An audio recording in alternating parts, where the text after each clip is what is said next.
xasan sheekh baa bilaabay wuxuu yidhi badda iyo cirkaan xidhay haddii laygu buuqana berigaan ku dayaya baawarkii iyo awood iyo sharcigay baneeyo dalka lagama bixi karo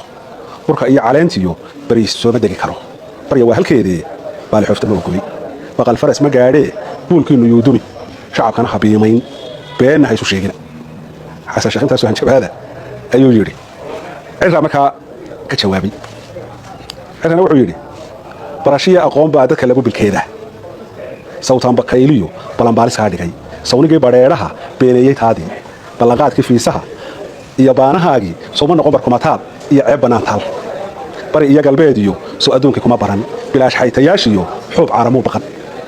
bulshadiiyo adduunyadu anigay bogaadsheen baaqoodu waa laan ballankoodu waa sharaf nabad iyo barwaaqada boqorkaana siiyee miyaad beenin karaysa cirana halkaa markuu dhigay waxaa isaguna tuduc ku soo galay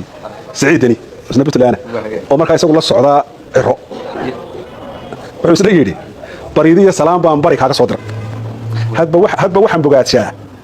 bilaash xaytayaashii sidaa ugu badheedheen ama aabasbaaski iyo buuri ugu tufaysaan puntland waxay ku leedahay ballankeennu waa guul baaqeennu waa nabad biritiiyo wixii nool wasbaxnaanin doonaa